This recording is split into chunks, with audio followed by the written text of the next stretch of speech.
Estamos por iniciar nuestra sesión de hoy. En nombre de Convenezuela Chile, representado por su director general Alexander Maita Aló. López y el equipo que le acompaña, el licenciado Enders Andrea, coordinador del Comando Ciudadano con Venezuela, el ingeniero César Rodríguez Salazar y su valioso equipo técnico de formación y protocolo, compuesto por los licenciados José Martín Tesorero Suescún y el licenciado Ocnel Moreno, y las licenciadas Paola Pérez, María Cedillo, María Isabel Rodríguez, Iris Rodríguez, Lisandra Uribarri, María de Lourdes Urbano, María Rondón, Rosana Robero, Vicky Silva, Xiomnali Rujano y Jessica Azuaje.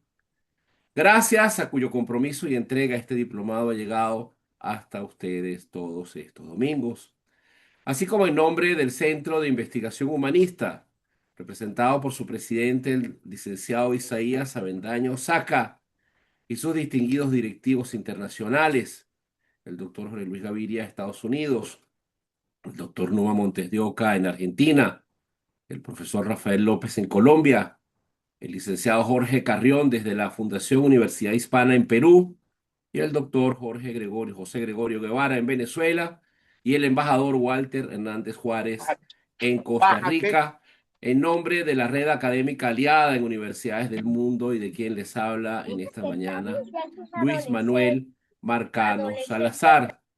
Reiteramos, por favor, silenciar sus micrófonos. Nos complace declarar formalmente inaugurada esta jornada académica correspondiente a la séptima clase del Diplomado en Historia de Venezuela y su porvenir. Este diplomado se transmite desde la costa este de los Estados Unidos a través del canal Políticamente Hablando. Extendemos un saludo fraterno a los representantes de Convenezuela en diversas latitudes, a ANGOS, la Asociación Nacional de Generales y Oficiales Superiores de Bomberos, así como a los exoficiales del Cuerpo Técnico de Policía Judicial y de la extinta DICIP, quienes se han sumado con entusiasmo a este esfuerzo formativo. Saludamos también al presidente de la Asociación de Derechos Fundamentales, ASDEFUN, conectado desde la Universidad Juárez Autónoma de Tabasco, en México, y con particular afecto a toda esta hermosa diáspora valerosa venezolana que, que nos acompaña desde todos los puntos cardinales y que mantienen viva la llama del pensamiento y la esperanza. Agradecemos a los presentes mantener sus micrófonos apagados, los reiteramos, por favor, durante las ponencias, y controlen sus cámaras y manténganlas apagadas si van a levantarse de su silla. Coloquen, por favor, sus nombres en su dispositivo para la identificación de los respectivos certificados. Las preguntas podrán formularse por escrito en el chat habilitado y serán sistematizadas por el equipo de formación para su posterior lectura y respuesta. Hoy nos convoca una reflexión tan antigua como necesaria, tan vigente como eterna. El concepto de pueblo y poder en la historia de Venezuela. Dos ponencias que buscan desentrañar la compleja relación entre las naciones, las nociones de soberanía popular en las naciones y especialmente en Venezuela, la representación, el liderazgo y la autoridad a lo largo de nuestra historia convulsa, desde los cantos libertarios de la independencia hasta las consignas del siglo XXI, desde el ciudadano ilustrado hasta el pueblo convertido en consigna, desde Bolívar hasta los caudillos del petróleo y desde las multitudes movilizadas hasta las silenciosas mayorías olvidadas. Esta clase nos permitirá entender cómo ha sido concebido y manipulado y encarnado ese sujeto colectivo llamado el pueblo, ese actor protagónico y a la vez tantas veces utilizado como pretexto en los discursos y prácticas del poder político venezolano. Nos acompañan para ello dos voces autorizadas, académicos de gran prestigio, de autoridad intelectual y sensibilidad histórica. El doctor José Vicente Carrasquero es profesor en ciencias políticas en el Miami-Dade College. Fue profesor en la Universidad Simón Bolívar, de donde es jubilado. PhD en ciencia política por la Universidad de Connecticut. Especialista en estrategia política analista agudo de la cultura política venezolana y de los vínculos entre representación, retórica y dominación. Su mirada nos ayuda a entender cómo se ha construido el poder y sobre todo cómo se ha vendido al pueblo la idea del poder. Y el doctor Eloy Torres Román, que es diplomático de carrera, filósofo e historiador formado en la Universidad Babes Buyai de Rumanía, con estudios de posgrado en el Instituto de Relaciones Internacionales de Cuba, en la Universidad Central de Venezuela y en el Instituto de Altos Estudios Diplomáticos Pedro Gual. Ha representado a Venezuela en 7 países y ha sido director de Asia y Oceanía en la Cancillería venezolana. Profesor universitario, ensayista, novelista y locutor. Es una voz respetada por su profundidad crítica y su visión de largo aliento sobre el porvenir y el devenir internacional y nacional de Venezuela. Ambos ponentes dispondrán de 30 minutos para el desarrollo de sus intervenciones. Tras cada presentación podrán registrar sus preguntas por escrito. El equipo de formación seleccionará algunas representativas para su lectura y análisis. No está permitido usar el micrófono para intervenir en esta jornada. Con esta jornada continuamos reafirmando nuestro compromiso con una educación que no solo forma, sino que transforma, que no solo informa, sino que ilumina. A continuación, cedemos la palabra en nombre de Con Venezuela. No sé si está el doctor Alexander Maita en la sala. Si no, cedemos la palabra de bienvenida en nombre del Comando Con Venezuela al licenciado, al ingeniero César Rodríguez Salazar. Adelante, don César. Buenos días. Gracias, Luis Manuel. Mi nombre es César Rodríguez, del Comando con Venezuela en Chile, y también coordinador de formación eh, en nombre de Con Venezuela Chile y del Centro de Investigaciones Humanistas. Le damos la más cordial bienvenida a esta 7ª clase del Diplomado Historia de Venezuela y su porvenir. El tema de hoy, el concepto Venezuela y poder en la historia de Venezuela. Hoy contamos con 2 prestigiosos ponentes, como es el doctor Eloy Torres Román y el doctor José Carrasquero. Bienvenidos todos ustedes y aprovecha esta excelente jornada del día de hoy. Muy buenos días. Gracias, don César. Entonces tenemos la participación de nuestro primer ponente, el profesor Eloy Torres Román. Adelante, profesor, bienvenido. Muchas gracias, buenos días y buenas tardes, dependiendo de la zona desde donde nos estén observando. Voy a tratar de ser lo más explícito posible en cuanto a la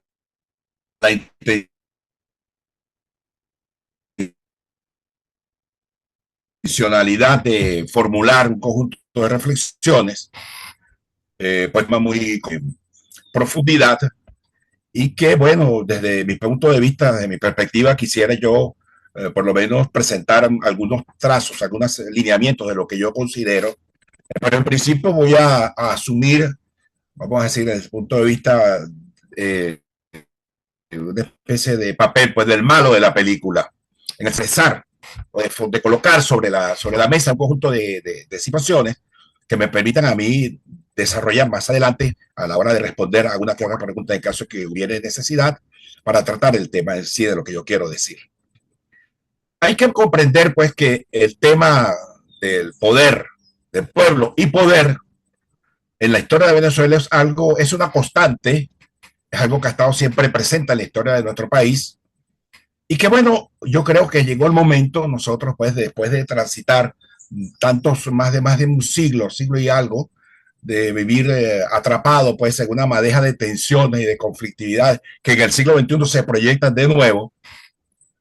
Eso que pretendió realizar el insigne y magistral como extraordinario escritor venezolano don Rómulo Gallegos, cuando él presentaba, pues, en sus escritos la idea de la Venezuela que se enfrentaba, que se debatía entre la civilización y la barbarie. Bueno, en el siglo XXI estamos en una situación más o menos parecida, pero que es un parecido que te ubica y que te debe colocar a ti ante la situación de reflexionar por qué razón nos está pasando lo que nos está pasando. Soy de la absolutamente todos somos culpables de lo que nos está pasando en este país.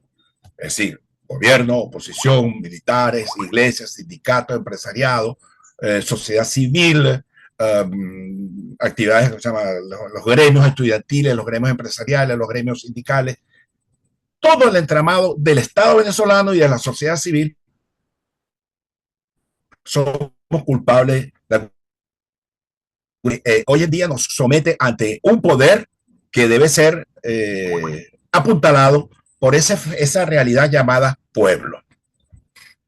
En primer lugar, hay que considerar pues, que las ideas son la verdadera fuente del poder. El poder no se instaura por sí solo, sino son un conjunto de ideas las que van sedimentando un determinado espacio para que esa realidad se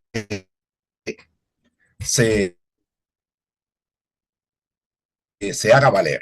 El intelectual, en primer lugar, es el que construye con sus ideas ese edificio. Se quiere, ha sido un país, digamos, fantasioso, en tanto y cuanto siempre nos conformamos con decir que somos el país más bello del mundo, que somos el país más rico del mundo, porque tenemos petróleo, hierro, diamante, bauxita y todo lo que ustedes quieran, o que simplemente somos el país de las mujeres más bellas del mundo. Somos el país que tenemos playas, que tenemos ríos, que tenemos montañas, que tenemos desiertos, que tenemos ganadería, y sin embargo nosotros siempre somos un país que nos conformamos con vivir y convivir en este casi millón de kilómetros cuadrados que viene a ser, para resultar ser Venezuela. Un país inconexo desde el punto de vista de la vialidad, un país inconexo desde el punto de vista existencial, desde el punto de vista axiológico, puesto que apenas las distinciones entre magallaneros, caraquitas, guaireños, larenses, orientales, tiburones, en fin de cuentas, es lo que nos hace más o menos aparecer como un país diverso. Pero somos un país unido en cuanto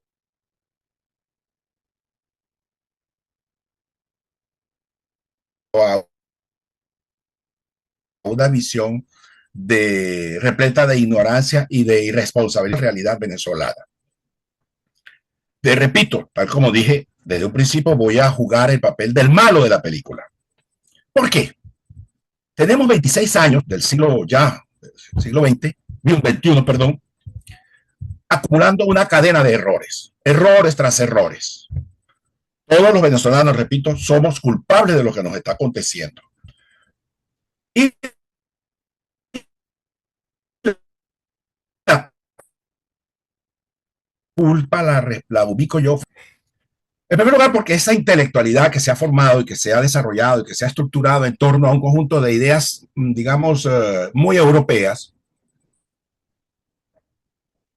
y que claro está, nos ha servido a nosotros de ejemplo para demostrar que somos un país que hemos seguido las líneas fundamentales de Occidente, de lo que se llama la civilización occidental.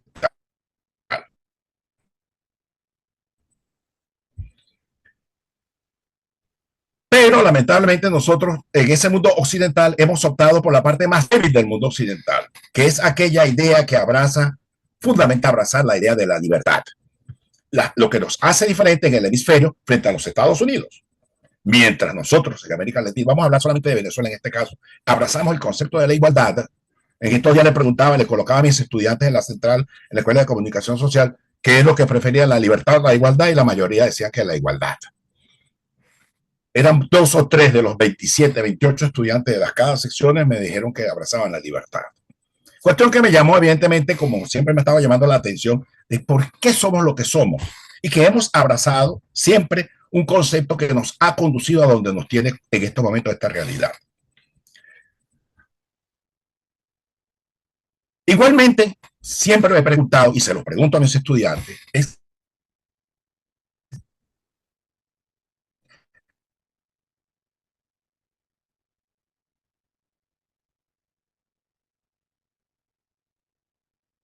como venezolanos, ¿qué es lo que somos nosotros? Lo que nos coloca a nosotros en una situación de crear, y voy a apelar a digamos, a mi pasión con la cual yo estuve trabajando durante 27 años en el Ministerio de Relaciones Exteriores, me lleva a la pasión de la construcción, de la necesidad de construir una política exterior que sea distinta a la que tuvimos hace años atrás y por totalmente distinta a la que hay en estos momentos.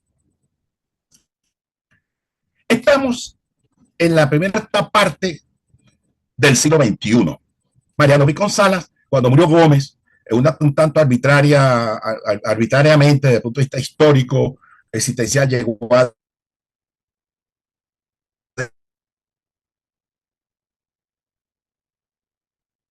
decir que Venezuela había ingresado al siglo XX. Venezuela sí había entrado al siglo XX. Venezuela era un país que había desarrollado, se había unificado como nación, como Estado, perdón, había construido, había comenzado a insertarse en las relaciones, en el complejo mundo de las relaciones internacionales, disponía de petróleo,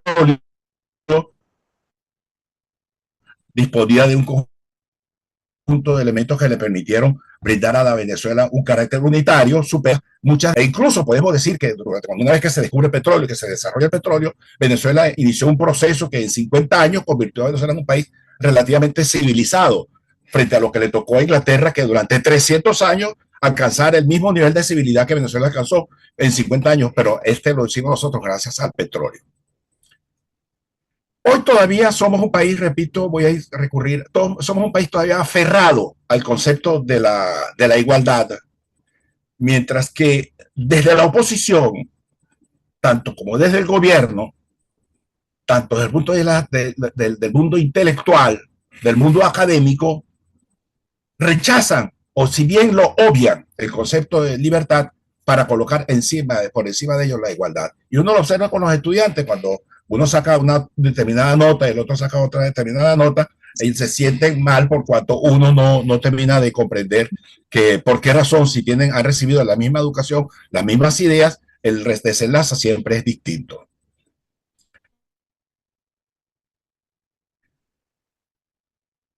Es decir, nosotros los venezolanos del país debemos reflexionar muy seriamente, pero cuando digo muy seriamente, hay que pensar con la cabeza y no con el hígado, no con el corazón, hay que pensar con la cabeza sobre nuestro porvenir. Debemos ser audaces y debemos ser osados. Cuando digo esto, ser audaz y ser osado, es justamente no solamente pensar, sino que comenzar a practicar desde ya para abandonar esa concepción con la cual Venezuela lamentablemente se ha educado, se ha ido conformando, el hecho pues de que nosotros nos consideramos el pueblo. Nosotros hemos abandonado el concepto de ciudadanos. Nos apegamos al concepto del pueblo, por lo que considero que es urgente repensar esa compleja realidad constitucional. Y le voy a poner como ejemplo a los queridos amigos que si no lo han hecho, lo puedan hacer, estoy seguro que sí. Revisen la Constitución de 1999 y encontrarán que en esa construcción, yo decía a alguien muy vinculado al gobierno ya fallecido, al doctor Luis Michelena, le comenté, debido a la confianza que me unía a él, le dije, mire, don Luis, el problema está en que esta constitución que ustedes hicieron es una constitución demasiado derechista. ¿Cómo derechista? Somos de izquierda. Le dije, no, perdón, son de izquierda. Eso es una constitución populista, le dije yo. Es una constitución en la que el derecho son 99 artículos dedicados al derecho y apenas 4 o 5 dedicados a los deberes. Deberes que por demás son evidentemente muy naturales. Querrás a tu país, debes querer a tu país, debes querer a tu patria, a tu bandera, cosas como esa. Pero lo que yo quisiera destacar es que ese texto de 1999, con el cual tenemos hoy en día, que es la Constitución de la República Bolivariana de Venezuela, opacó definitivamente las bondades que produjo esa Constitución de 1864, la cual fue resultado de ese famoso decreto de garantía de Juan Crisóstomo Falcón, la cual se constituyó el año siguiente, el año 1864, de la Gran Constitución. Y que, por cierto, como todos sabemos, esa Constitución sirvió de inspiración para las otras constituciones que se hicieron a lo largo del tiempo hasta que apareció la de 1900 de derechos y apenas 5 deberes. Razón por la que hoy en día yo me digo, el país debe ser alimentado por una visión, y siempre me gusta citar el ejemplo de Moby Dick y su autor Henry Melville.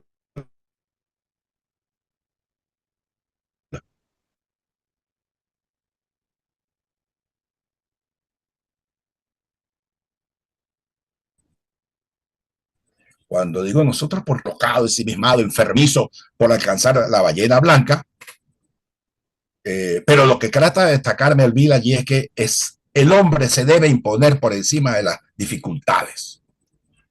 Debemos mostrar en este caso audacia y decisión para construir nuestro futuro, superando las dificultades, y debemos apoyarnos en ese ejemplo melviniano. Y lamentablemente nosotros, salvo el caso de don Rómulo Gallegos, que no solamente por la novela Doña Bárbara, sino por la famosa novela dedicada a Reinaldo Solar, cuyo nombre inicial era El último de los solares, donde decía, bueno, nosotros necesitamos una realidad en la que logremos pensar con cabeza seria, enseriada, y que nosotros podemos dedicarnos a caernos en brazos de esa pasión absurda, momentánea y circunstancial del todo o nada. Lo queremos todo de un solo golpe.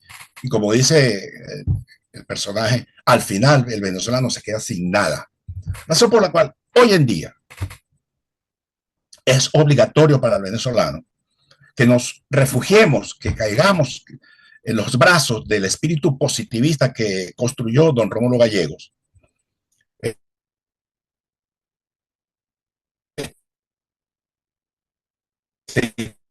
Intelectual, que es el verdadero su empeño por superar la barbarie. Bueno, hoy en día necesitamos construir ideas que apunten hacia la reconstrucción del país. No quisiera que caigamos en el vicio nietzscheano del eterno retorno a hacer lo que fuimos antes. No, se trata simplemente de repensar que estamos ante una nueva realidad y que Venezuela debe sentarse a reflexionar y a buscar, incluso con aquellos factores que forman parte hasta del gobierno, porque estos también son venezolanos, y con ellos debemos tener una especie, si bien no con todos, pero por lo menos eso que dicen aguas abajo, con vasos comunicantes, porque la realidad que nos está pasando a nosotros los venezolanos, repito, es culpa de todos los venezolanos. Entonces nosotros tenemos que repensar y reflexionar acerca de lo que nos toca hacer para reconstruir a este país.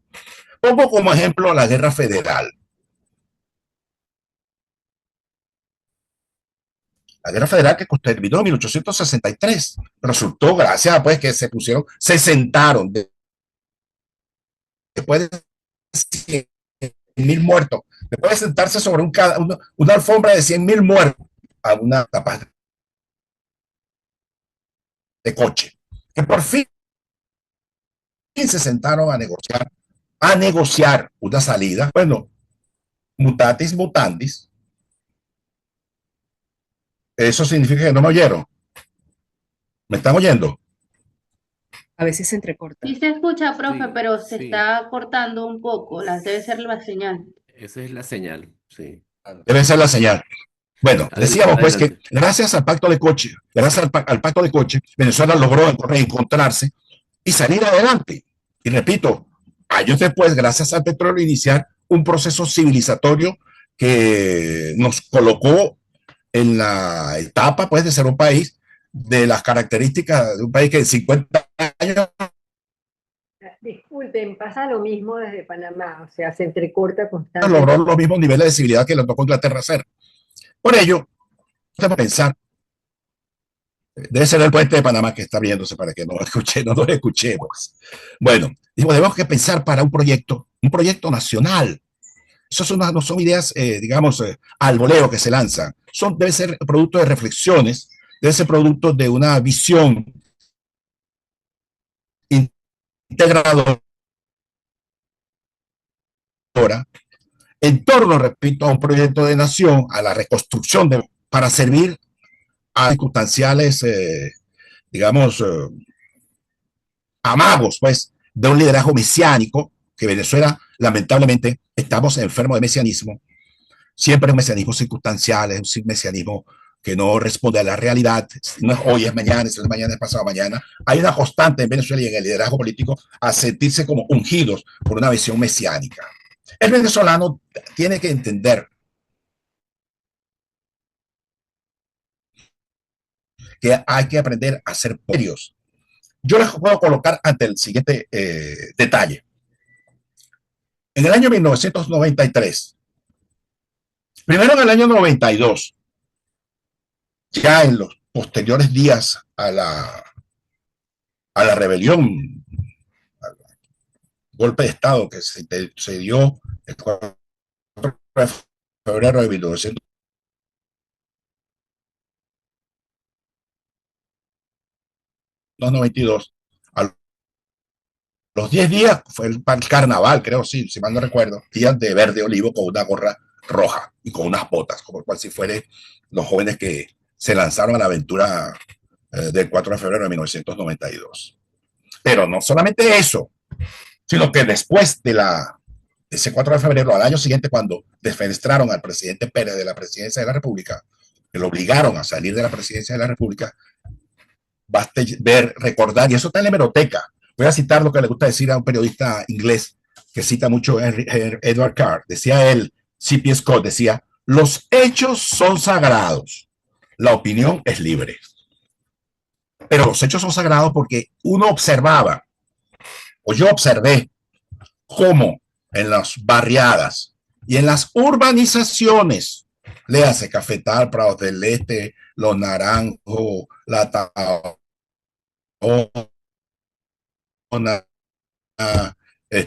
San Luis, aplaudieron y prendían y apagaban las luces mostrando una alegría porque se había salido del presidente Pérez del poder. Y yo me dije en ese momento, el pueblo venezolano definitivamente no sabe lo que le espera. No porque yo fuese adivino, sino porque todo aquello que, como decía la idea de Murphy, todo lo que empieza mal, termina mal. Y eso fue muy malo para el país, lo que nos pasó en mayo de 1993.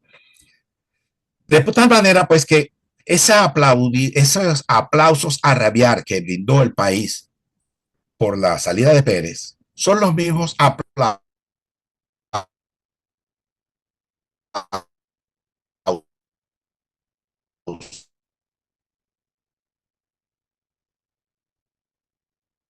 que brindan ante un desliz, ante una acusación. Tenemos que comprender que el país está necesitado, no de esos arranques frenéticos, digamos, escandalosos. Necesitamos reflexionar, pensar como ciudadanos. Si bien es cierto que eso no está en la Constitución, bueno, pero hay que pelear constitucionalmente porque esos elementos sean incorporados a la Constitución o sean incorporados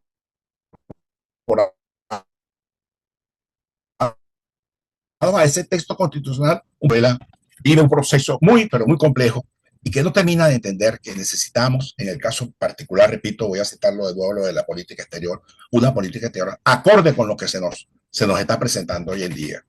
Venezuela no tiene una política exterior en estos momentos. Y la que tuvimos, por cierto, fue una política exterior un tanto tímida. Y no por tímida, no porque fuera de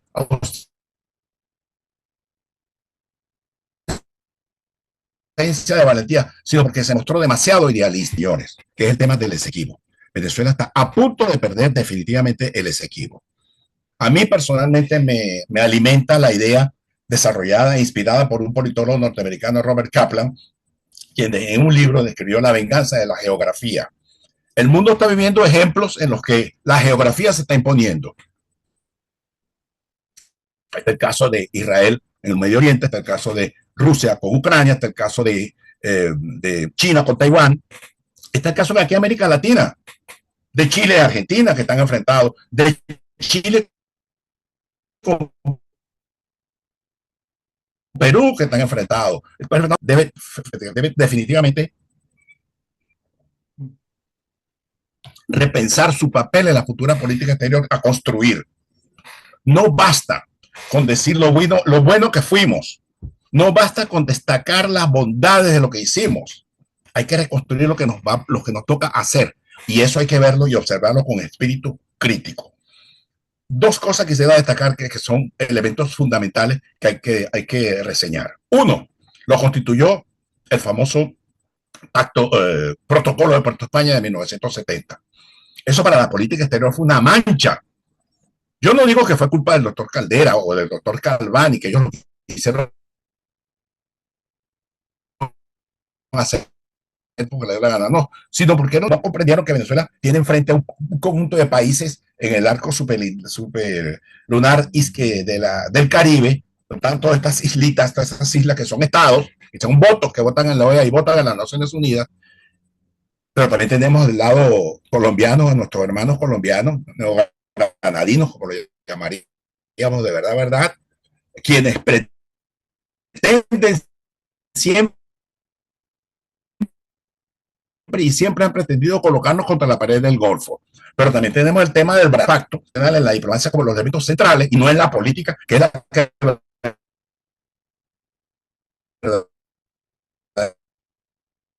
verdaderamente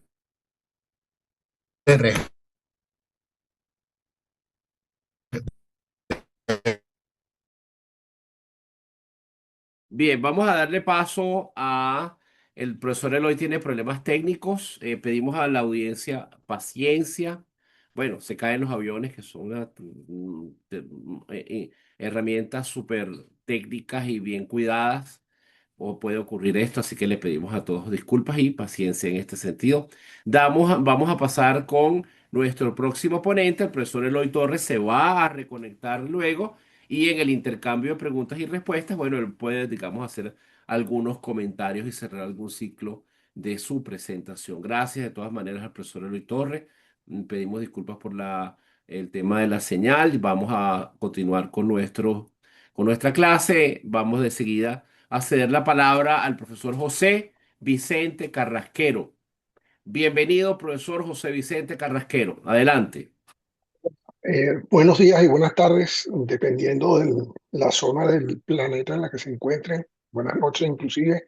Es un gusto para mí participar en este tipo de eventos donde eh, nos ponemos al día, ¿no?, sobre qué nos trajo aquí y qué podemos hacer para salir de esto. Yo voy a compartir con ustedes una presentación que traje, ya la deben estar viendo ahí, ¿no? Bien. Yo llamé esto Venezuela, petróleo y cultura política del clientelismo del siglo XX al siglo del desencanto, el siglo XXI. Eh, Voy a tratar de ir rapidito porque al final me salieron más láminas de las que se puede manejar en 30 minutos, pero vamos a hacer lo posible. Nos preguntamos entonces cómo moldeó el petróleo la relación entre los ciudadanos, el poder y el Estado en Venezuela. Yo desde tiempos inmemoriales, ese libro lo leí por primera vez cuando tenía 15 años, lo he vuelto a leer y siempre le recomiendo a la gente que lea Venezuela, Política y Petróleo de Rómulo Betancourt, un libro que nos ayuda a entender en un sentido crítico este paso de una Venezuela rural, agrícola, a una Venezuela petrolera, industrial, en un salto cuántico muy grande, donde, por ejemplo, se dicen cosas como que la gente abandonó el campo para irse a la ciudad o para irse a los campos petroleros. Lo que no dicen es que la oferta era innegablemente buena. Pasar de trabajar de sol a sol, los margariteños pescando desde la madrugada hasta bien entrada la mañana, a irse a trabajar en el cabotaje en el lago de Maracaibo, evidentemente el diferencial salarial motivaba a la gente a hacer ese tipo de cosas. La gente se fue del campo a la ciudad, la gente fue del campo hacia la industria petrolera y éramos muy poquitos, éramos poco más de 2 millones de personas. 2 millones de personas en mucho más en ese momento de 1 millón de kilómetros cuadrados. Entonces, imagínense ustedes, había que atender ese nuevo empuje que se le daba a Venezuela, un viraje importante, y no teníamos tanta gente para eso. Eso también explica el movimiento migratorio que empieza a tener Venezuela, inicialmente de Europa, gente que viene de Estados Unidos y finalmente en los años 70, 80, 90, cantidad de gente que viene de Sudamérica a Venezuela. Entonces, el petróleo actúa como un recurso fundacional del siglo XX venezolano, pero distorsiona la institucionalidad y la cultura del venezolano.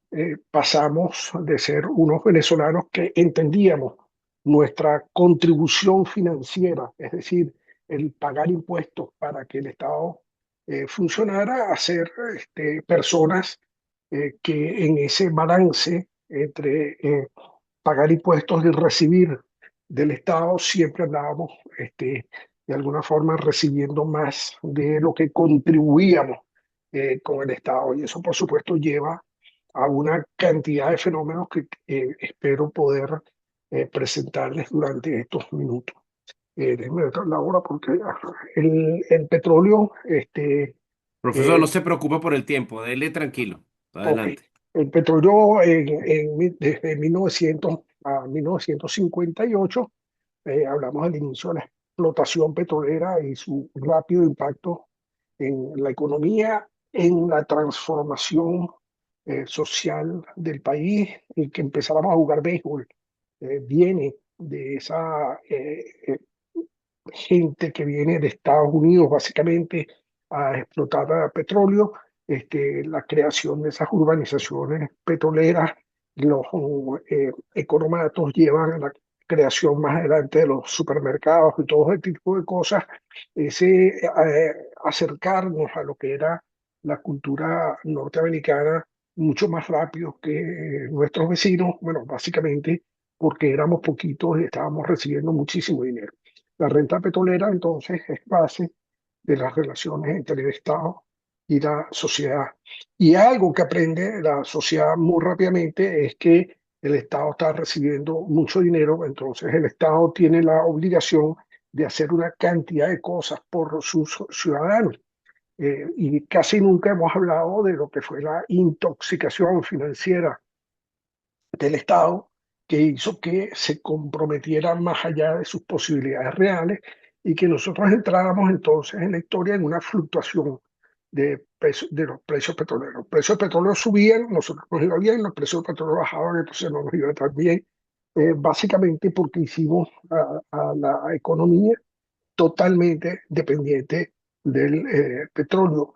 Eh, Espero que más adelante no se me olvide hablar del precio fijo de la moneda, el dólar, que es uno de los gravísimos errores que cometieron todas las clases políticas desde Pérez Jiménez para acá.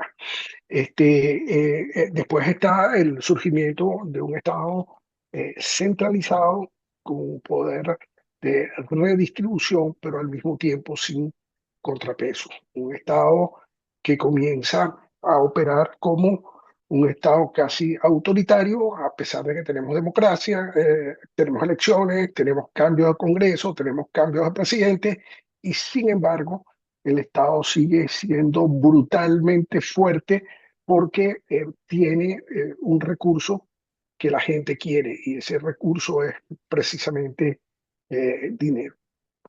Entonces tenemos un Estado proveedor que no garante de derechos. Yo siempre le cuento a la gente que por ahí en 1967 mi tío, el hermano de mi papá, era gobernador del estado de Nueva Esparta y yo estaba ese verano pasando vacaciones con mi papá en el estado de Nueva Esparta y agarré lo que en Margarita llamaban una insolación. Luis debe saber de qué estoy hablando, ¿no? Y entonces, bueno, mis primas me llevan de urgencia al sanatorio de Pedro González, donde el médico que está ahí le dice, mire, no hay nada que hacer con este niño, llévenlo de emergencia al Hospital Central. El mismo, 1967, el mismo hospital central que existe en este momento en Margarita, 50 y tantos años después, casi 60 años después. Y llego y le dicen, a mi prima, a mis primas que no hay cama. El hospital está full, pues. Un hospital para una isla que no era que en ese momento estaba muy poblada, pero evidentemente el hospital no se da cuenta. Y evidentemente sale la chapa venezolana, la chapa es, mire, este es el sobrino del gobernador. Ah, ¿cómo se llama? José Vicente Carrasquero, entonces el gobernador Carrasquero debe ser sobrino del gobernador. Y apareció mágicamente una cama. Y yo en medio de mi situación de salud muy precaria, no me podía mantener en pie, estaba totalmente deshidratado. Me acuerdo que yo estaba en una cama y en la cama al lado había dos niñitos, lo cual quiere decir que para satisfacer la demanda del sobrino del gobernador, agarraron a un niñito y lo pusieron en una cama con otro niñito para darme la cama a mí. Lo cual ya eh, a esa tierna edad de 8, 9 años, uno empieza a decir, bueno, aquí hay cosas que no están funcionando bien. Entonces los ciudadanos pasamos a utilizar estos recursos porque pasamos a ser súbditos rentistas, con las expectativas de recibir, no de participar, no de exigir, sino ver qué le podía salpicar a uno de la mesa, una débil cultura cívica y democrática con una escasa identificación con las instituciones formales y el ejemplo de este auge del clientelismo y el populismo como lógicas de intermediación política. Las campañas electorales eran ofertas y ofertas y ofertas. Y eso se hizo mucho más grave a partir de la nacionalización petrolera, donde el influjo de dinero a Venezuela fue esta vez ya como que se hubiese desbordado una represa y evidentemente todo el mundo quería su parte de ese dinero. Nace Corpo Industria, nace una cantidad de cosas y la gente podía sacar un taxi a crédito a través de Corpo Industria e irlo pagando. Este tipo de cosas, por supuesto, van distorsionando totalmente la relación entre un ciudadano que tiene que financiar al Estado y eh,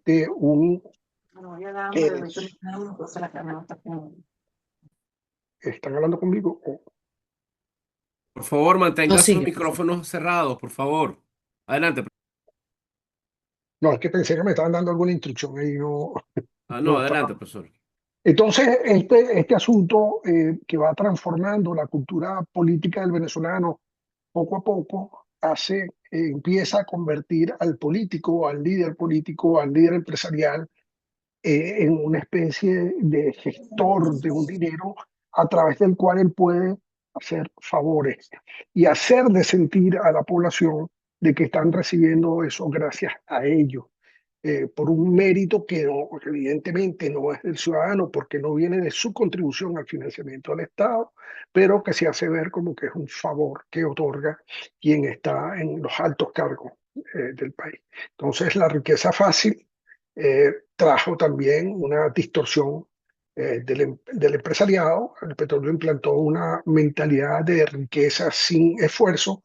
La cultura productiva fue sustituida por la expectativa rentista. El Estado se volvió el principal motor económico y cliente del sector privado y el empresariado débilmente vinculado a la innovación y la competencia global. Fíjense que en esa época la mayor parte de la innovación la manejaba el Estado, la manejaba el Estado a través de Internet, la manejaba el Estado a través de las universidades, manejaba el Estado a través del IBIC. Por supuesto, había inversión privada en la innovación. Hay que recordar que Harina Pan es un avance tecnológico importante financiado por la empresa privada y que hay muchas cosas que hace la empresa privada, pero una empresa privada que no asume riesgo de la magnitud que en ese momento asumía el Estado.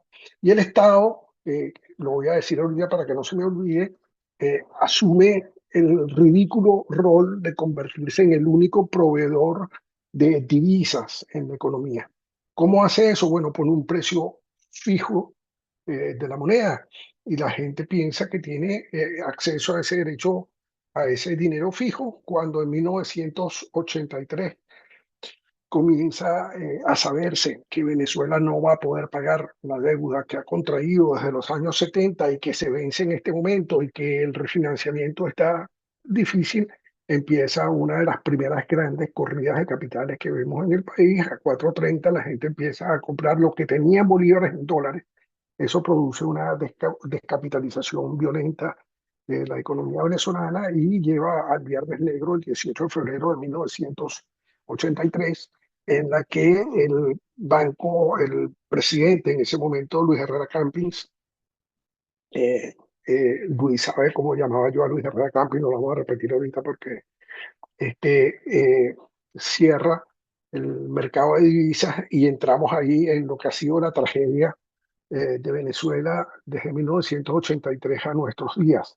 Eso que pasó en 1983 es lo mismo que estamos viviendo hoy, solo que en 1983 lo metían preso a los economistas por decir que el precio del dólar era irreal, que no, simplemente el Estado se hizo responsable del otorgamiento de divisas y eso por supuesto llevó a movimientos inflacionarios, a un ejercicio de poder todavía más fuerte de la burocracia y de los estados sobre lo que se podía hacer y lo que no se podía hacer en Venezuela, y eso explica un poco la situación que estamos viviendo en este momento. Eh, Hay que recordar que hay un pacto democrático, el pacto de punto fijo. Yo soy uno de las pocas personas que habla bien del pacto de punto fijo.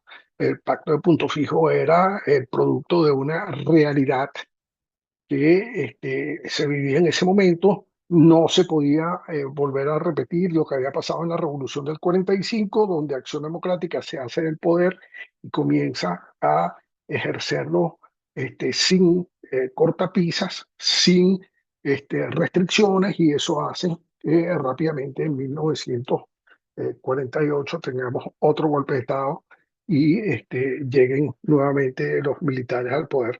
Si ustedes revisan, el siglo XX venezolano está caracterizado por una fortísima intervención de los militares en el poder. Hay una expansión del Estado en salud, en educación, vivienda, pero sin una pedagogía cívica que explicara que esa expansión era para el bien de todos y para el bien de futuras generaciones, que era una siembra que se estaba haciendo de unos recursos que se tenían en ese momento y que eran los que iban a servir de base para los futuros compromisos del país.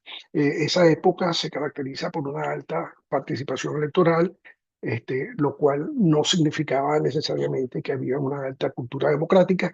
En eso, esta Venezuela de aquel momento se parece mucho a lo que está pasando ahorita, solo que lo que está pasando ahorita es evidentemente muchísimo peor. Ya vamos a llegar allá. El voto como herramienta de acceso a beneficios y no de exigencia institucional. Cambiar el voto por un determinado beneficio, por una beca, por unas planchas de zinc, por un camión de ladrillo. Eso ha existido durante mucho tiempo y evidentemente es una perversión de la política. El modelo rentista hace crisis en el 83. Esa crisis se hace mucho más grave hacia 1989. Los golpistas del 92 se quieren atribuir a ellos lo que pasa en 1989. En realidad, en ese momento, y que estudia más adelante, hay lo que se llama una frustración de expectativas. La gente vota por Pérez en 1988, recordando la riqueza del primer gobierno de Pérez, la calidad de vida, todo el mundo con dinero, todo el mundo viajando a Miami, todo el mundo haciendo cosas. La gente piensa que eso va a volver en 1989 con Pérez en el poder, y hay una frustración de expectativas porque Pérez más bien viene con una serie de medidas bastante restrictivas desde el punto de vista de la economía y a tratar de desmontar de alguna manera el rentismo. Eso evidentemente genera una situación en las calles que es difícil de controlar, las policías en una situación muy debilitada, el Estado en casi una incapacidad total de reprimir las manifestaciones y nuevamente eh, acude a los militares para que los militares pongan orden en este asunto, no sin un alto costo en vidas humanas, no sin un alto costo en ese sentimiento de que los militares se hacen indispensables en mantener a Venezuela dentro de unos ciertos parámetros. Evidentemente, se habla de un fallo de los partidos tradicionales en no renovar esta cultura política. La descentralización es un tremendo avance, pero la descentralización vuelve a repetir los problemas del Estado grande, y es que, bueno, nosotros damos de todo, nosotros hacemos de todo, nosotros seguimos repartiendo, y emerge un discurso antisistema, Chávez se convierte en una síntesis del desencanto popular. Este discurso antisistema no nace del pueblo, en mi opinión. Lo vamos a ver más adelante. Tengo una lámina donde explico dónde nace eso, y evidentemente es un asunto que buscaba desplazar cambiar unas élites por otras élites. Lo malo fue que el experimento salió mal. Tenemos petróleo, control y cultura política autoritaria. Recuerden que volvemos a tener un auge petrolero importantísimo entre 2004 y 2012. Entre 2004 y 2012 le entran al país, por concepto de petróleo, la sumatoria de todos los ingresos que había tenido la República entre 1830 y 1998. Es difícil de entender, pero bueno, si ustedes agarraran todos los ingresos que tuvo la República y los sumaran entre 1830 y 1998, se van a encontrar que a Venezuela entre 2004 y 2012 le entró el doble de esa cantidad de dinero, que fueron convertidos en misiones, subsidios y en la expansión del Estado clientelar. La ciudadanía ya no es un ejercicio de deberes y derechos, es un asunto de lealtad política. Te doy si me obedeces, y eso era descarado. El régimen durante esa época hay una desinstitucionalización progresiva, el poder no se controla, el poder se obedece, y entonces es cuando el Ejecutivo empieza a cartelizar el poder, y se hace del poder judicial, y se hace del poder moral, y se hace de los militares, y empezamos nosotros a tener ahí una cultura eh, militarizada y eh, paternalista, con un grave problema, que es que hubo un trabajo de exportar la revolución. Y nos preguntamos, ¿y Venezuela qué? Porque cuando se empieza a exportar la revolución, hay unos recursos que les correspondían al país que dejan de invertirse en el país para invertirlos fuera del país. La crisis eléctrica que vive Venezuela hoy en día es producto de eso. Eh, Fidel Castro convenció a Chávez de que la infraestructura eléctrica venezolana era más que suficiente para lo que necesitaba el país, y que él no tenía por qué seguir invirtiendo en electricidad. Entonces, todas esas represas que se estaban construyendo en ese momento, que los hubiesen hecho a Venezuela un país generador y exportador de energía, se deja de invertir, porque la relación de Chávez-Castro transforma a Venezuela en una plataforma geopolítica que no tiene prioridad en lo nacional. Hay una transferencia masiva de recursos a Cuba y países aliados.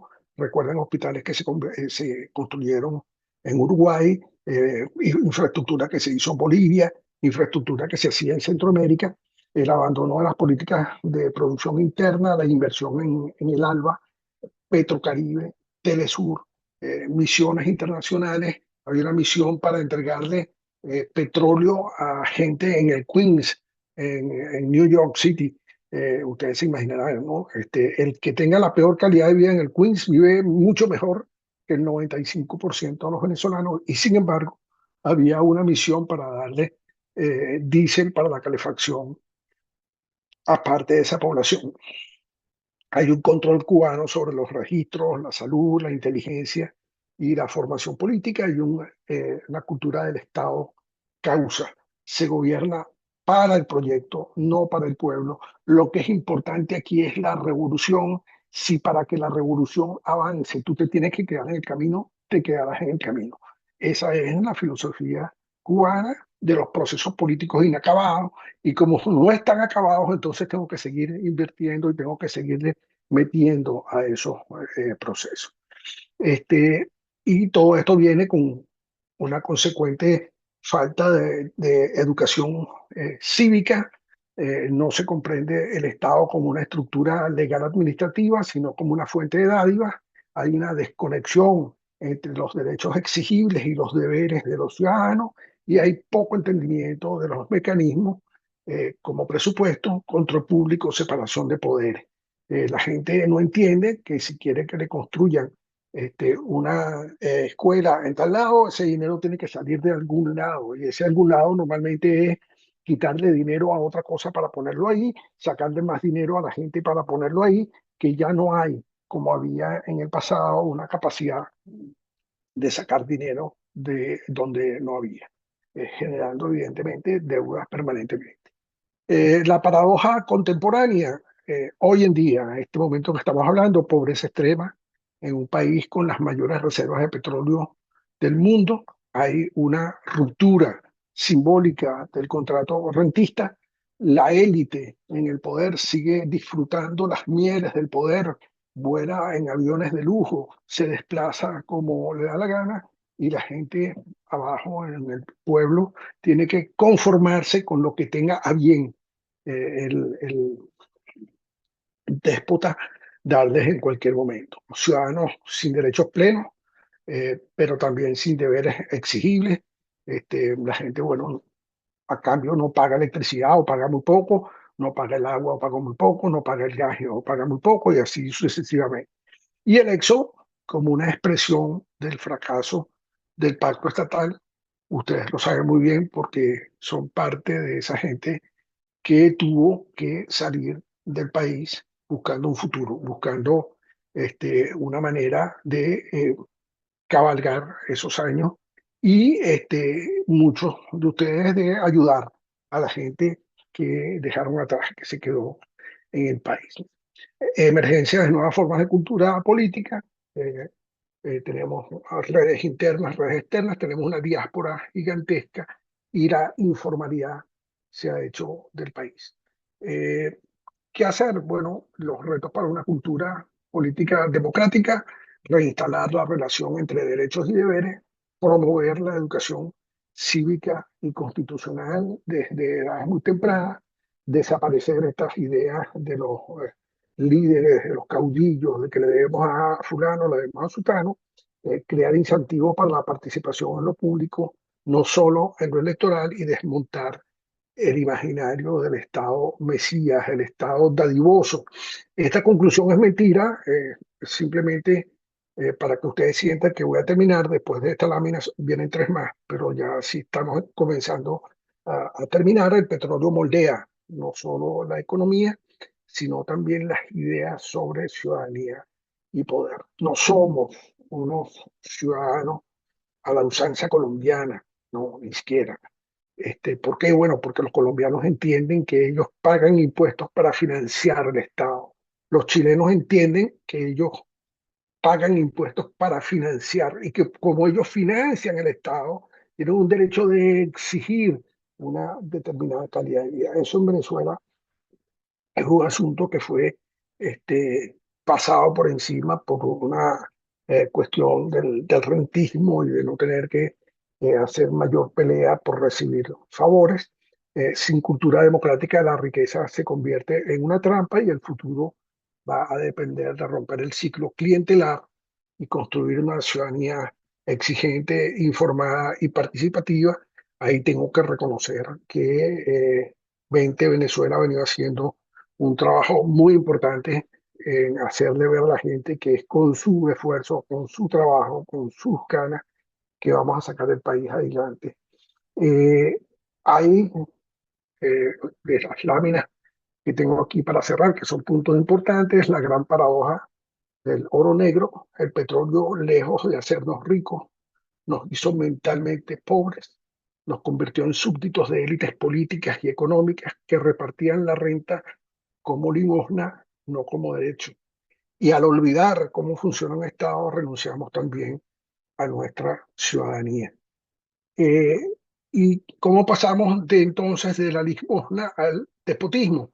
Una cultura política basada en favores y regalos desactiva el reclamo cívico.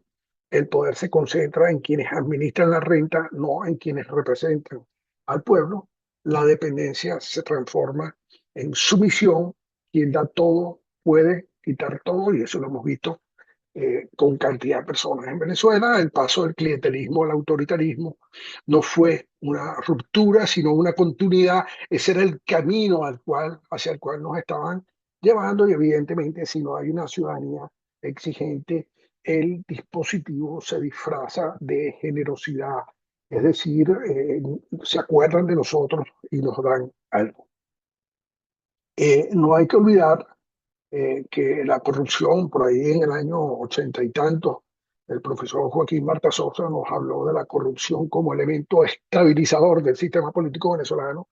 Este, bueno, yo tuve un shock en ese momento, hasta que el profesor explicó, evidentemente, que la corrupción es una especie de lubricante del rentismo y del autoritarismo. La abundancia petrolera sin control favoreció redes de corrupción estructurada, el contratismo, la sobrefacturación y desfalco masivo como norma del sistema.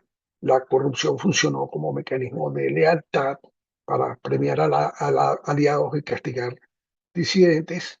Hay un evidente socavamiento de las instituciones fiscalizadoras y judiciales.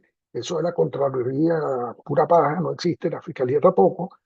No hablemos de los tribunales en Venezuela, que son básicamente unas oficinas de tramitación de quién puede pagar más por una decisión, y tenemos entonces una ciudadanía desmovilizada por la naturalización de la corrupción como parte del paisaje político.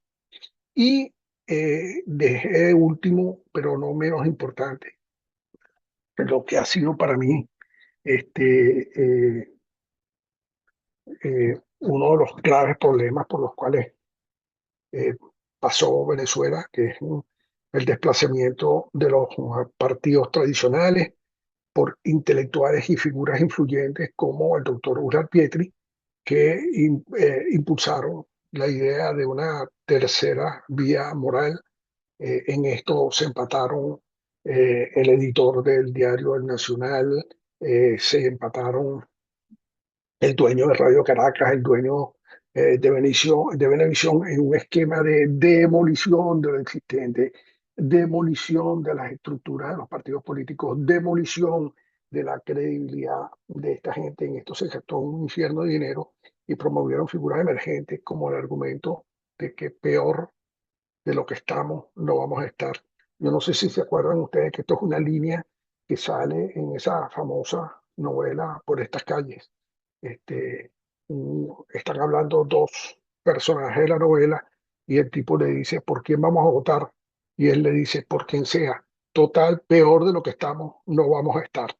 Lo cual me llevó a mí casi que en cada presentación que había, yo tenía una lámina final que decía, peor que peor siempre es posible, y esto es una demostración que estamos viviendo.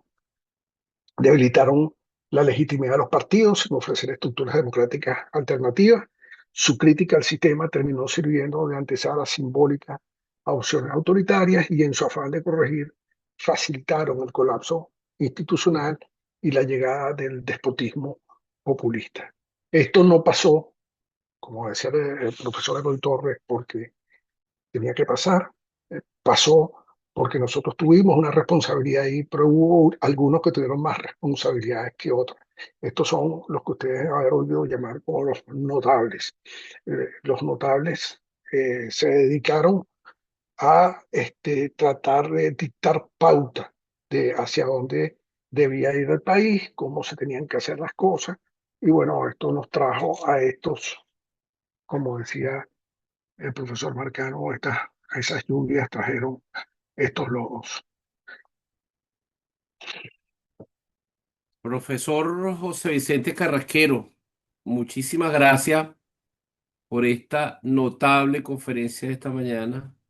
De verdad que tuve un déjà vu placentero que me regresó a aquellas mañanas, los miércoles en la mañana de 1992 con este extraordinario profesor en la Universidad Simón Bolívar.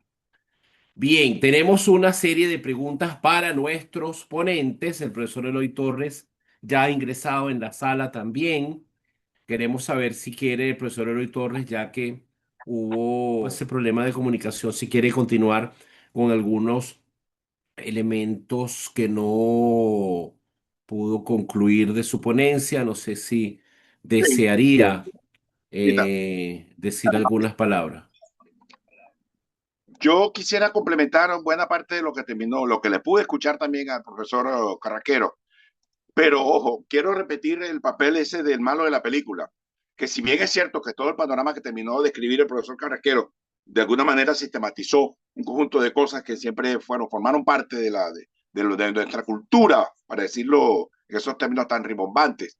No menos cierto es que no respondemos nunca a la, ¿cómo se llama?, a la necesidad y a la urgencia de encontrar sinceramente la culpa de que cómo es posible que esto ya nos haya pasado, cómo es posible que aquí no hayan habido, si hubo posiciones, si hubo posturas, si hubo, pero eso fueron demasiado poco, demasiado pobre del mundo político, y eso fue un poco, fue muy mezquino consigo mismo. Y la intelectualidad venezolana, esa, por cierto, en su buena mayoría, reunida en torno a ese grupo llamado, de alguna manera, los notables, que siempre fueron ese grupo, grupo endogámico, pues que se alimentan de ellos mismos, quienes favorecieron la salida desde el punto de vista de su ejemplo, favorecieron esta salida nada institucional y que nos trajo a este desastre que estamos aquí. Le quiero complementar aquí al profesor Carrasquero, que tuvo mucha razón. Sin embargo, hay que hacer un detalle, hay que plantear un detalle.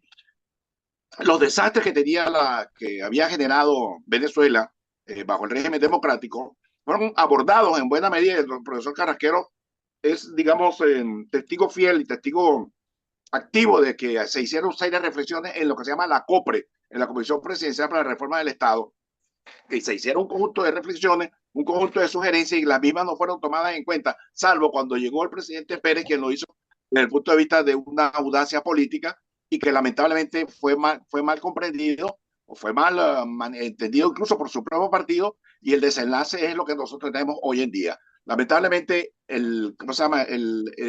Nos vemos en una situación en la que hoy en día estamos sin salida y la mejor manera de salir de esto, una persona me hizo una pregunta que logré captar que cómo hacemos para salir del mesianismo. Bueno, participando, la gente tiene que participar activamente, comprender que la vida política no es solamente salir de estos señores, sino que la vida política de este país pasa por comprender para darle sentido de ciudadanía y abandonar esa prédica, esa visión, esa nefasta tradición venezolana de seguir, como decía Andrés Eloy Blanco, detrás de un hombre a caballo. Debemos ser partícipes en nuestra realidad, en nuestros sindicatos, en nuestros gremios, en nuestras comunidades, en nuestras residencias.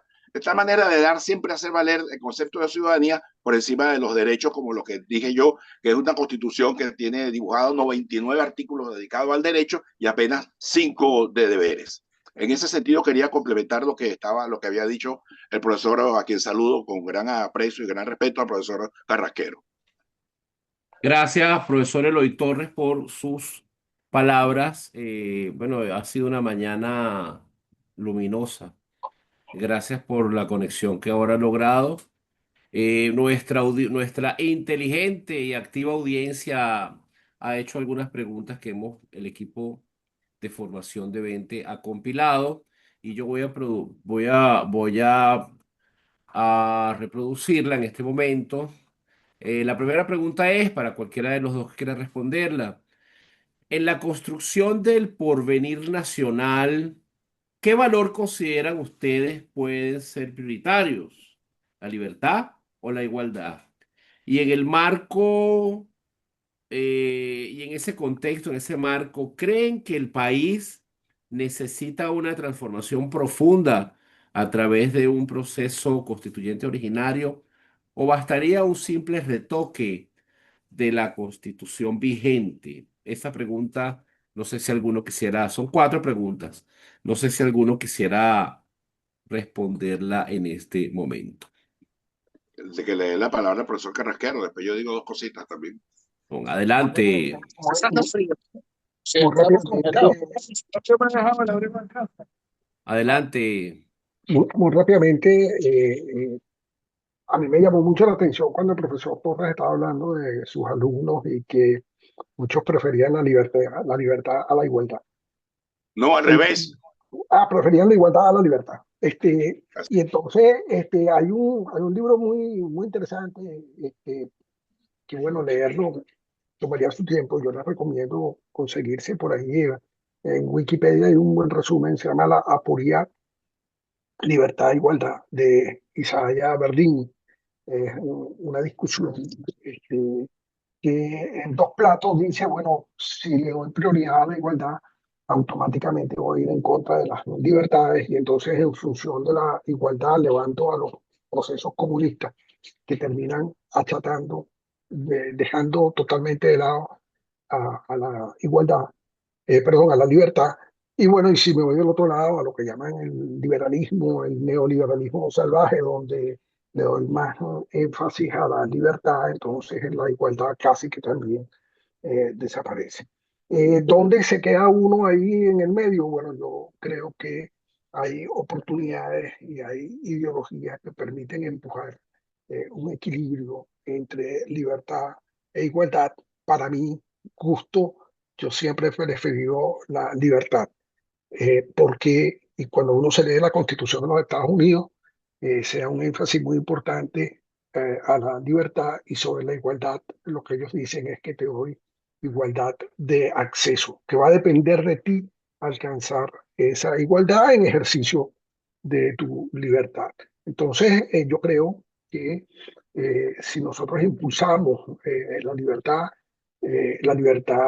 que lleve a un libre albedrío, la libertad que lleve a la consecución de tus metas personales y de tus metas familiares, la igualdad casi que viene por añadidura, en el sentido de que tenemos entonces a cantidad de personas compitiendo por alcanzar metas, y esas metas son parte de metas del colectivo que llevan a la resolución de los problemas de la gente en ese colectivo.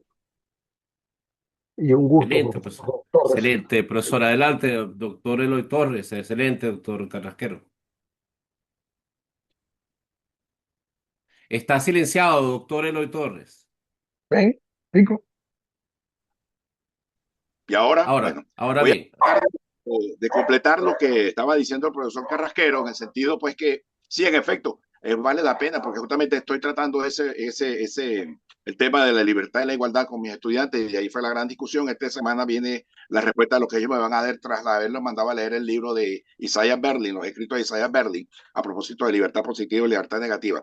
Pero es que el problema está entre la libertad positiva y la libertad negativa. También está el tema de cómo hemos construido el Estado venezolano y en qué medida la intelectualidad venezolana, que son la fuente, pues, de las ideas con las que se edificó institucionalmente este país, a regañadientes, a fuerza de plomo, a fuerza de disparos, a fuerza de 14 revolucionarios que sacudieron a Venezuela, revoluciones que sacudieron a Venezuela en el siglo XIX, después de 1830 en adelante. Y en fin de cuentas, que el mérito de Gómez es que logró frenar ese afán revolucionario, puede estar haciendo revoluciones a cada rato.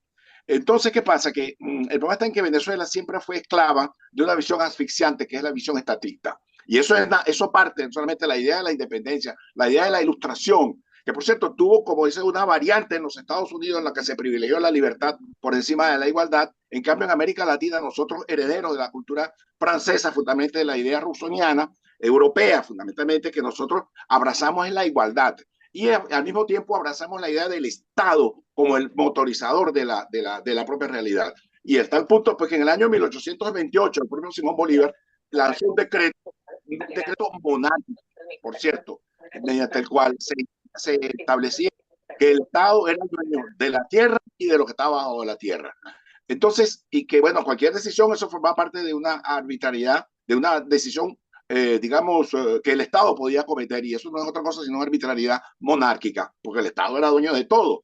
Y claro, eso fue heredado, fue transformado muy poco, a tal punto que hoy tenemos que en el 2021, en el 2025, en el pleno siglo XXI, todavía nosotros somos dueños de una visión estatista en la que tú te compras una casa y si en esa casa mañana por reo por fa consigues petróleo, el Estado te confisca la casa y te quita lo que está debajo de tu casa, porque ese petróleo es del Estado. A diferencia que en Estados Unidos, con Estados Unidos tú te compras una casa y en tu casa sale petróleo, ese petróleo es tuyo.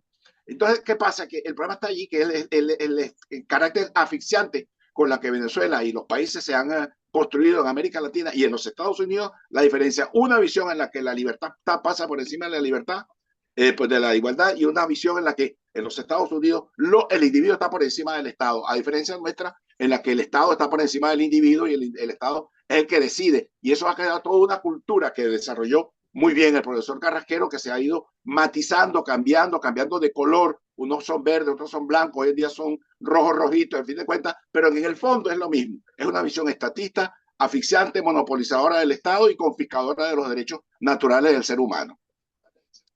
Gracias, profesor Eloy Torres, por sus respuestas. Tenemos otra pregunta. El día se hace muy interesante con este intercambio. Dice que un asistente a desactividad. Ok. Tenemos otra pregunta. Frente al poder y sus deformaciones, especialmente el culto a figuras mesiánicas, ¿cuáles riesgos podrían repetirse en una eventual transición política? ¿Y qué correctivos institucionales serían necesarios para evitarlos? En ese contexto, ¿qué solución realista vislumbran ante el conflicto de Guyana también? ¿Y quién debería asumir la conducción de esa transición? Si los partidos tradicionales ni Sí. potencias extranjeras quieren cargar con el costo de una intervención directa. Dijimos esta pregunta tal cual vino y tenemos otra pregunta que la quiero sumar a esta en el concepto de poder y política. El no conocimiento de la historia nos hace olvidarla o no reconocerla. ¿Qué opinan ustedes de aquellos que hacen apologías a dictadores como Juan Vicente Gómez y Marcos Pérez Jiménez? ¿Acaso no eran dictadores? Esas son dos preguntas que dejo para ustedes, profesores. Bueno, si quiere me permito decir, porque el tema creo que es una especie como de dardo hacia aquellos que no es que elogiamos la dictadura de Gómez y de Pérez Jiménez, pero las cosas están allí, las opiniones son libres, pero los hechos son sagrados. Y además las cosas de política hay que verlas por los resultados.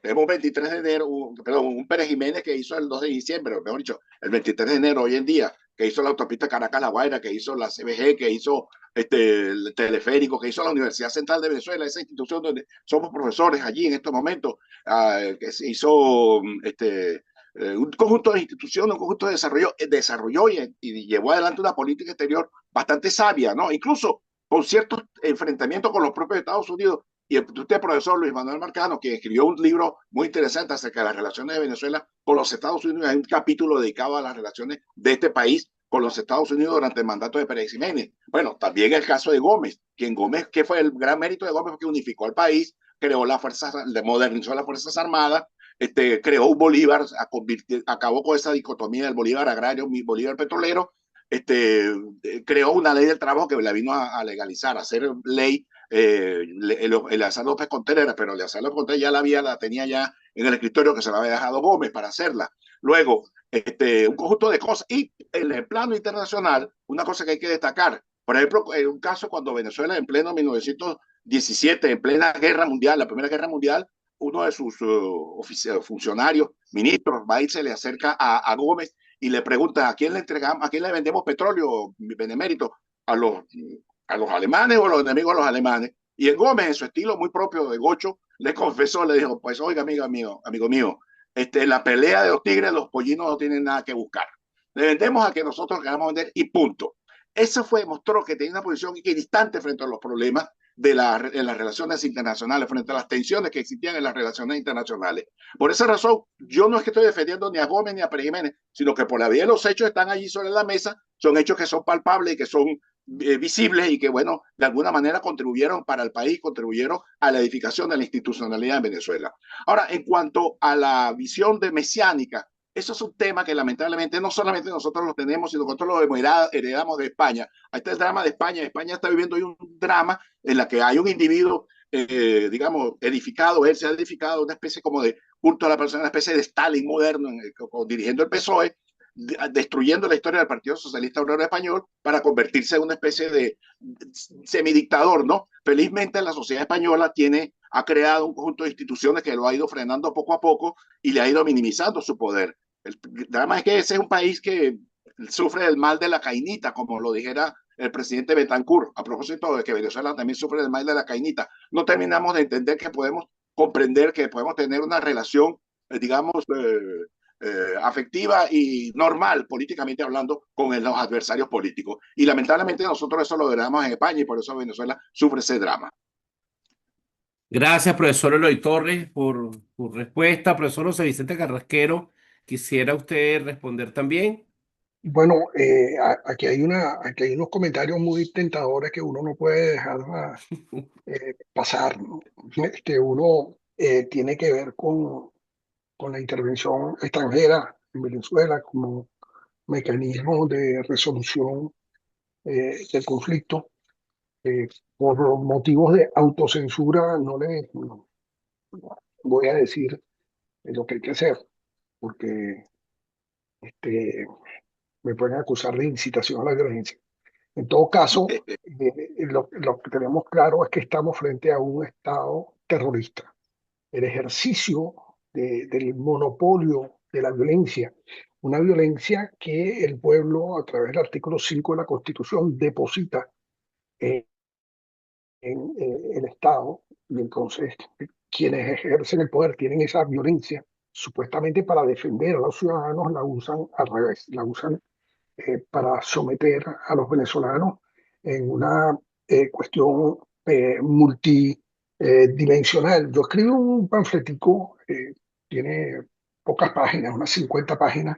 El que quiera se lo hago llegar sobre el terrorismo de Estado en Venezuela, que además es una cuestión multidimensional. Terrorismo de Estado usando el CENIAT, terrorismo de Estado poniendo a la gente presa y torturándola, terrorismo de Estado, quitándole las cosas a la gente porque sí, porque me da la gana, decido si te atiendo o no te atiendo. Es un estado de sometimiento que es lo que me lleva a mí a llamar, a calificar al régimen de Venezuela de despótico.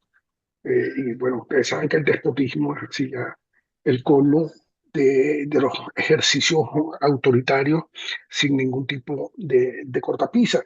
Entonces, uno piensa en ejercicios como el de Libia, esperando que no termine como el de Libia, en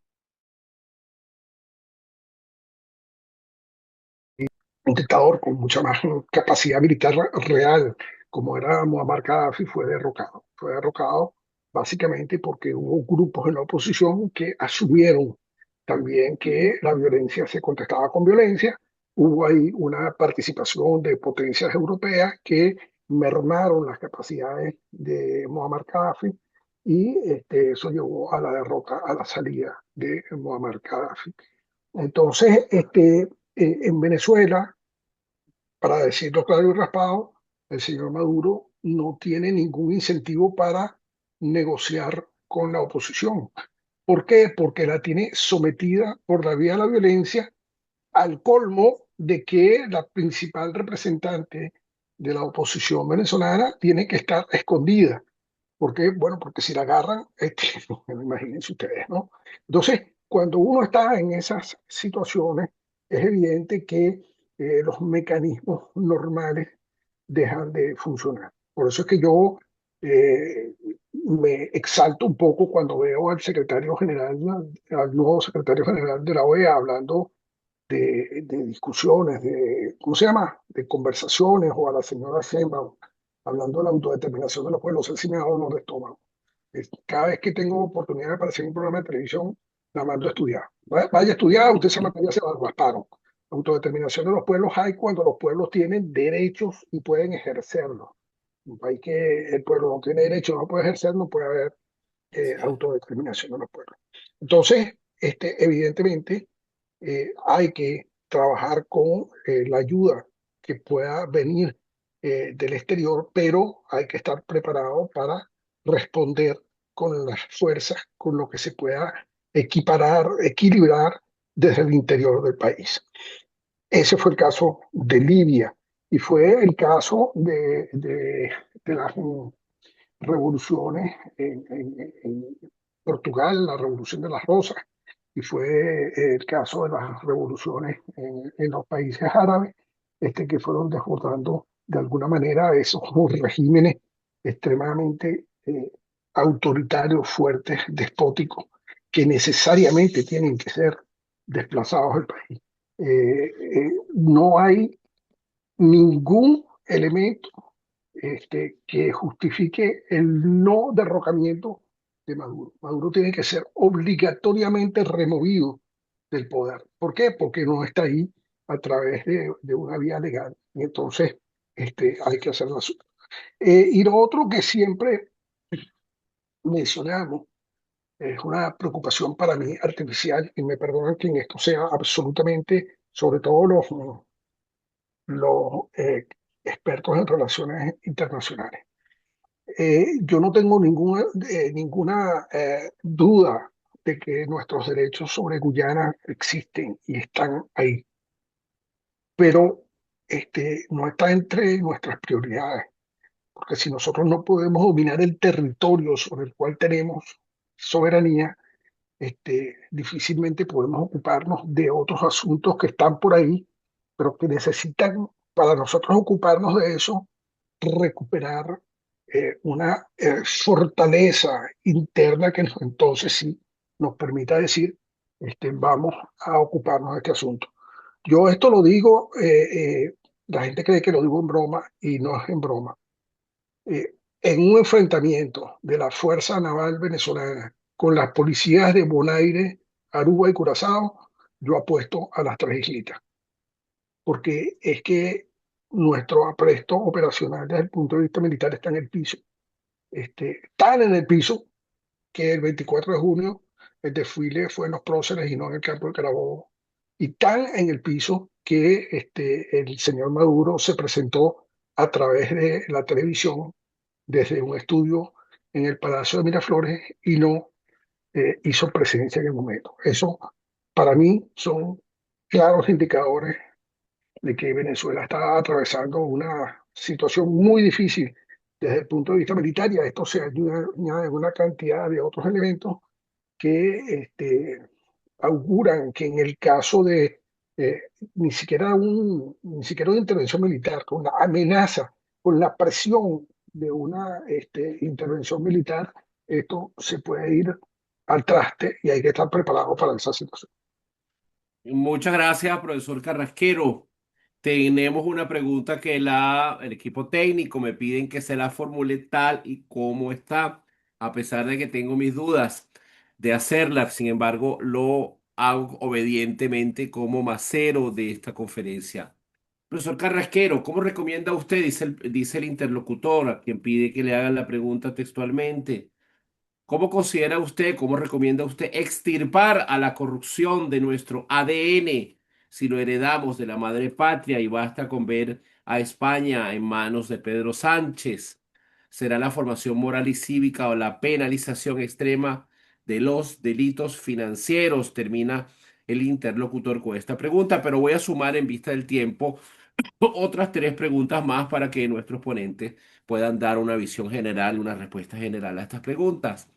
¿En qué medida los partidos y liderazgos emergentes que desplazaron Acción Democrática y COPEI en las elecciones regionales de 1993, 95 y 98 contribuyeron, en lugar de renovar el sistema, a profundizar el clima antipolítico que favoreció el ascenso del chavismo? A quien hace esta pregunta le recomiendo un libro de la periodista Marta Rivero titulado La rebelión de los náufragos.